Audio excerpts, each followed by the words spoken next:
Hello everyone, আসসালামু আলাইকুম। তো সকালটা শুরু করেছি হাজব্যান্ডের সাথে গল্প করতে করতে চা খাওয়া থেকে। তো দেখো এখানে হাজব্যান্ড অনেক কথাই বলছে, মানে ওনার দোকানের কিছু কথা ছিল সেই সব কথাগুলোই শোনাচ্ছে।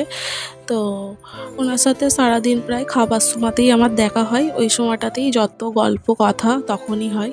তো মেয়ে তো দেখো ঘুমাচ্ছিল দেখলে, কিন্তু এখন উঠে পড়েছে, উঠে আবার এটা নাটক দেখাচ্ছে, বলছে নাকি ভূত আসছে। যাই হোক, ওর তো সারাদিন এরকম খুনসুটি লেগেই আছে। তো ওকে এখন আমি ব্রাশ করাতে যাব। ও এখনও কিছু খায়নি, ও কিন্তু উঠেছে অনেকটাই বেলায়, এখন 9টা বেজে গেছে। তো আর কতদিন এইভাবেই উঠবে, অনেকটাই দেরি হয়ে যায়। কিন্তু সামনে তো ওর স্কুল, মানে ও যখন 5 বছরে পড়বে ওকে স্কুলে যেতে হবে, তখন কিন্তু এই সকালের অভ্যাসটা হয়তো থাকবে না। এখন থেকেই চেষ্টা করি সকাল সকাল তুলে দেওয়ার, কিন্তু ও এত কুঁড়ে উঠতে চায় না। আর এখানে কিন্তু ওকে আমি ব্রাশটা করিয়ে এখানে গোসল করিয়ে দিয়েছিলাম, কেন জানো? কারণ বেলা হয়ে গেছিলো বললাম। আর ও কিন্তু যাবে অঙ্গনারী স্কুলে, তো তার জন্য ওকে গোসলটা করিয়ে দিয়েছিলাম আর খাইয়ে পাঠিয়ে দিয়েছিলাম স্কুলে। আর এখানে আমি ওর জামা কাপড়গুলো রাখতে আসছিলাম। তারপর দেখো এখানে ওকে গা মোছাচ্ছি, মাথা মোছাচ্ছি, ওকে শ্যাম্পু করে আজকে স্নান করিয়ে দিয়েছি। কেন জানো? ওর মাথা থেকে না খুব ঘামের একটা দুর্গন্ধ বেরোয়, তার জন্য। আর এই গরমে রোজ রোজ বাচ্চাদের শ্যাম্পু করে গোসল করিয়ে দেওয়াই বেটার আমার মনে হয়। তো এখানে ওকে জামা পরিয়ে দিচ্ছি। এই জামাটা ঈদের সময় ওর নানা ভাই দিয়েছিল, তো এই জামাটাই এখন পরিয়ে দিচ্ছি। আর ও কিন্তু মানে খুব যে ভারী জামা সেই সব পরতে ভালোবাসে না, ও একটু হালকা হালকা জামা পরতে পছন্দ করে। আর দেখো বিছানাটা তো তোলাই হয়নি, ও যেহেতু ঘুমাচ্ছিল তাই ওকে এখন সব কিছু মানে ওর জামা কাপড় পরিয়ে রেডি করে দিয়ে এখন আমি বিছানাটা গুছিয়ে নেব, ঘরটাও পরিষ্কার করে দেব। আর ওদিকে হাজব্যান্ড তো আঁশ ধরিয়ে দিয়েছে, আর আঁশ ধরানোর ভিডিওটা নেওয়া হয়নি, কারণ উনি তো দোকানে ধরিয়েছে, মানে উনি না, ওনার যে যারা কাজ করে সে তারাই ধরিয়ে দেয়।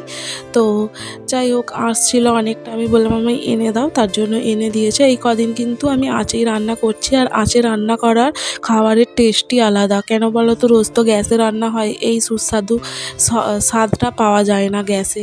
তো এখানে কিন্তু ভাত বসিয়ে দিলাম, আর পানিটা একটু গরম হয়ে গেছে, তাইতে আলু চাল দিয়ে দিলাম। আলুটা দিয়েছি মেয়ে রাত্রিবেলায় আলু আর ডাল দিয়ে ভাত খায়, আর দিনের বেলায় তো তোমাদের সাথে শেয়ার করব কী দিয়ে ভাত খাওয়াবো সেটা। আর এই দেখো এই কাপড়গুলো কিন্তু আগের দিনে ছাদ থেকে তুলে আনা হয়েছিল, তখন আর গোছানো হয়নি, তো সকালবেলায় কাপড়গুলো গুছিয়ে নিলাম। আর এদিকে তেল শেষ হয়ে গেছে, আমি কিন্তু সরিষার তেলেই রান্নাবান্না করি। তো হাজব্যান্ড সময় পাচ্ছে না, তার জন্য সরিষার তেল আনা হচ্ছে না, তার জন্য এই সাদা তেলটা দিয়ে আজকে রান্না করব। আর এই যে রিফিল করে নিলাম। আর এই চোংটার জন্য তেলটা ঢালতে খুব সুবিধা হয়, নাহলে তেল আমার হাত থেকে বারবার পড়ে যায়। আর এদিকে দেখো তেলটা ঢালা হয়ে গেছে, 5টা ডিম এনেছে, তার মধ্যে 3টে ডিম রান্না করব। রাত্রিবেলায় মেয়েকে একটা ডিম দেবো ভাবছি, আজকে সারাদিন ডিম ফিম ওকে দেওয়া হয়নি। আর এদিকে করছি ঝিঙে আলু মাছ দিয়ে একটা তরকারি, আর ওদিকে করব ডিম আর আলু দিয়ে একটা তরকারি। তো 2 রকমের পদ রান্না হয়েছে আজকে। আর এই দেখো পুরো পরিষ্কার করে নিলাম ঝিঙের খোসাগুলো। তারপরে এখানে ভাতও হয়ে গেছে, ভাতও নামিয়ে নিলাম। আর এখন কিন্তু ডিম সেদ্ধ করতে বসিয়ে দেব। ডিম সেদ্ধ করার সময় বেশি পানিতে ডিম সেদ্ধ করা ভালো, তার জন্য আমি বেশি করেই পানি দিয়েছি। এতে করে কি বলো তো, ডিমটা ফেটে যায় না। আর এই দেখো আগের দিনের মাছ পুরো বরফ জমে গেছে, তাইতে একটু পানি দিয়ে কিছুক্ষণ রেখে দেবো। পানিটা দেওয়ার ফলে বরফটা তাড়াতাড়ি গলে যাবে। আর এদিকে আদা রসুনটাও নিয়ে চলে এসেছি। আর এই দেখো রান্না করার পানির বোতলগুলো পুরো ফাঁকা, তার জন্য সব ভরে নিয়ে চলে এলাম। আর কিছু বোতল এখান থেকে ফ্রিজে দেবো, জানো তো খুবই গরম পড়েছে, ফ্রিজের পানি আমাদের খুবই প্রয়োজন হচ্ছে এখন। এখান থেকে 2টো রেখে আসি, তারপর আরও 3-4টে দিয়েছিলাম। এই যে ফ্রিজটা ফাঁকাই আছে। আর এসে খুলে দেখি হাজব্যান্ড এনেছে একটা তরমুজ, তো তরমুজটা দুপুরে ভাত খাওয়ার পর খাওয়া হয়েছিল, তো তোমাদের সাথে শেয়ার করেছি সেটাও। তো আমার ভিডিওর এই পর্যন্ত যদি দেখে থাকো, নিশ্চয়ই আমার ভিডিওটা দেখে ইন্টারেস্ট লেগেছে, নাহলে তো আসবে না এত দূর। তো যদি ভালো লেগে থাকে চ্যানেলটি সাবস্ক্রাইব করে দিও, আর বেল আইকনটা প্রেস করে দিও, কারণ আমার নোটিফিকেশান তোমাদের কাছে পৌঁছে যাবে তাড়াতাড়ি। তো এইদিকে দেখো তারপরে তো আলু ছিল না, আলুটা আনতে আবার আলুটা কাটছি, আর এখানে তরকারিগুলো মানে কাঁচা সবজিগুলো সব ধুয়ে নিচ্ছি, দেখো ভালো করে ধুয়ে নিচ্ছি। তো ঝিঙেটা ধোয়া হয়ে গেল। এটা হলো ধনিয়া পাতা। ধনিয়া পাতা প্রত্যেকটা তরকারিতে আমার হাজব্যান্ড খুব পছন্দ করে, তার জন্য ধনিয়া পাতা ব্যবহার করি। আর পেঁয়াজটাও ভালো করে ধুয়ে নিলাম। আগের দিনে কিছুটা কাটা পেঁয়াজ ছিল আর একটু গন্ধ হয়ে গিয়েছিলো, তার জন্য ভালো করে ধুয়ে নিলাম। আর এখানে ডিমটাও সেদ্ধ হয়ে গেছে। এখন এই পানিটা একটু দিয়ে রাখবো, ঠান্ডা হয়ে গেলে ডিমটা ছাড়াতে খুবই সুবিধা হয়। এ দেখো কত সুন্দরভাবে ডিমটা ছাড়ানো হচ্ছে। তো ডিম ছাড়াতে আমার খুব ভালো লাগে জানো, আমাকে 100 পিস ডিম দিলেও আমি ছাড়িয়ে দেবো, আমার এত ভালো লাগে ডিম ছাড়াতে। তোমাদের কার কার ভালো লাগে আমাকে কিন্তু কমেন্টে নিশ্চয়ই জানাবে। আর এদিকে কিন্তু আমি সব জোগাড় করে বসে পড়েছি। এটা হলো আমার একটা পুরনো নাইটি, আমি এর উপরেই রেখেছি কারণ এতেই বসে রান্না করব। আমি পিঁড়েতে বসে রান্না করতে পারি না, আমার খুব কষ্ট হয়। আর এইদিকে দেখো কড়াই তেল দিয়ে দিলাম। এখন কিন্তু ডিমগুলো জাফরং আর নুন দিয়ে ভালো করে ভেজে নেব, তারপরে আলুগুলো ভেজে প্রথমে ডিমের ঝোলটা রান্না করে নেব। তো একটা পদ হয়ে গেলে তারপরে করব ঝিঙের তরকারি, সেটাও তোমরা দেখতে পাবে। এখানে কিন্তু ডিমগুলো সুন্দরভাবে ভাজা হয়ে গেছে আর আলুটাও ভালো করে ভেজে নিচ্ছি।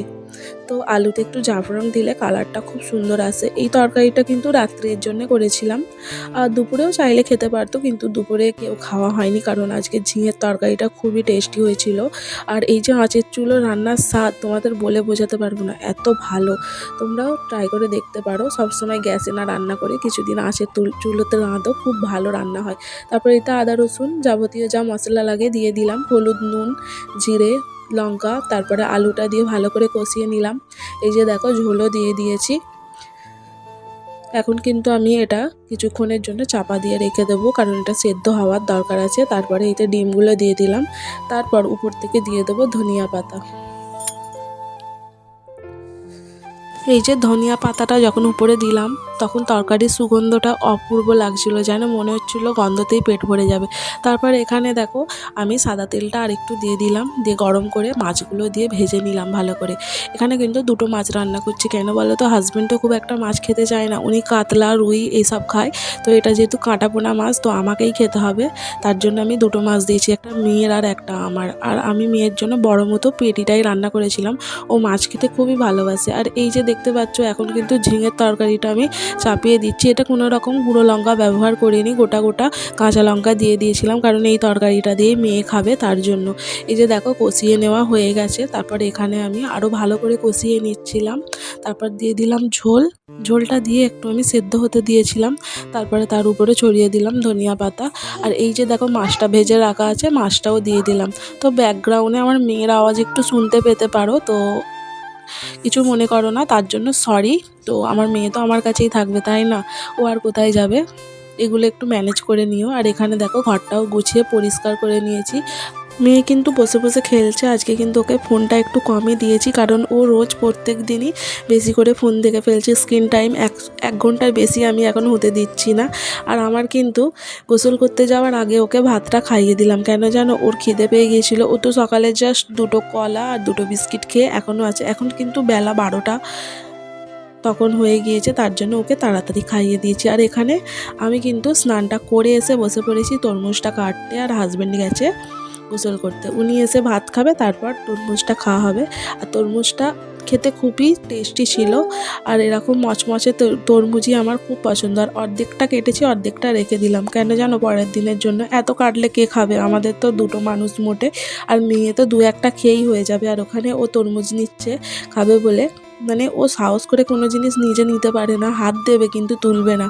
ওখানে আমি হাতে করে দিলাম, তারপর নিল। এই দেখো তরমুজটা কেটে রেখেছি, এখন কিন্তু হাজব্যান্ড আর আমি প্রথমে ভাতটা খেয়ে নেব, তারপরে তরমুজটা খাবো বা খেয়েছিলাম।